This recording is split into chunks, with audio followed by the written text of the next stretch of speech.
सजीव वाहिनी की तरफ से आप सबका स्वागत करती हूँ। उपवास का 40 दिनों में 8वां दिन। शिमोन कनानी कट्टरपंथी सांसारिक प्रतिबद्धता के परे स्वर्ग राज्य को गले लगाया। आइए प्रभु यीशु के शिष्य था वो, उनके बारे में कुछ सीखेंगे। यीशु ने उनसे कहा, यदि कोई मेरे पीछे आना चाहे तो अपने आप से इनकार करे और अपना क्रूस उठाकर मेरे पीछे हो ले। मत्ती 16 अध्याय का 24 वचन। शिमोन, जिसे शिमोन कनानी भी कहा जाता था, एक ऐसा नाम है जिसे अक्सर नए नियम के प्रेरितों के बीच अनदेखा कर दिया जाता है। फिर भी 12 शिष्यों में उनका शामिल होना यीशु के प्रति उनकी भक्ति को दर्शाता है।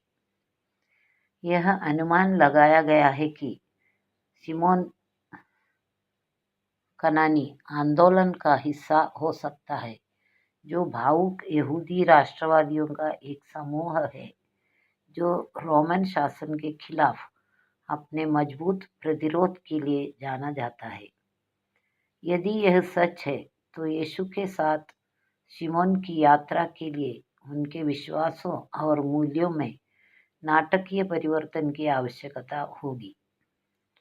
अपने समय की अराजकता और उथल-पुथल के बीच यीशु का अनुयायी बनने का शिमोन का साहसिक विकल्प एक नए शासन के प्रति उसके खुलेपन के बारे में बहुत कुछ बताता है, जो कि सांसारिक शक्ति या सिद्धांतों के बजाय यीशु मसीह के व्यक्तित्व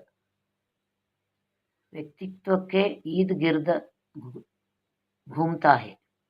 अपने युग के राजनीतिक और सामाजिक दबावों के बावजूद सच्चे राजा और मसीहा के रूप में शिमोन का यीशु में अटूट विश्वास किसी भी सांसारिक वफादारी और विश्वास से आगे निकल गया।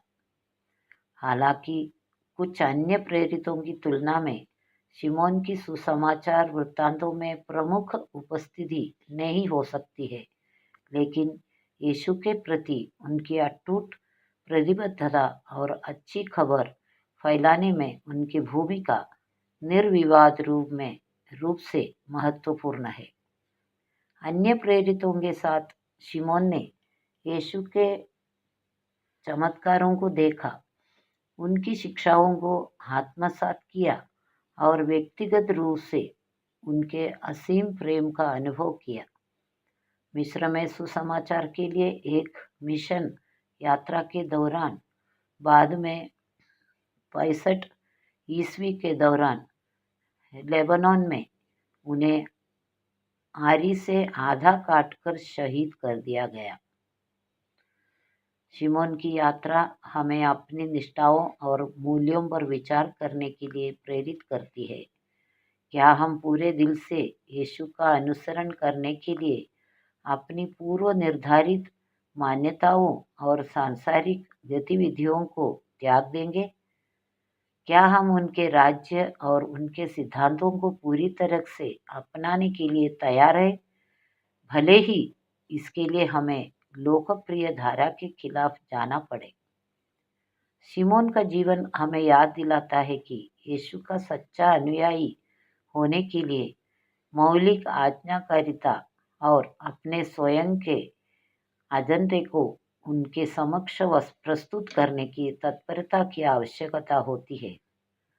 क्या हम शिमोन की तरह यीशु के प्रति समर्पण में उनकी सर्वोच्चता और हमारे जीवन के लिए उनके त्रुटिहीन खाका पर भरोसा करते हुए सब कुछ अपनी इच्छाओं, लक्ष्यों और दृढ़ विश्वासों को त्यागने के लिए तैयार हो सकते हैं?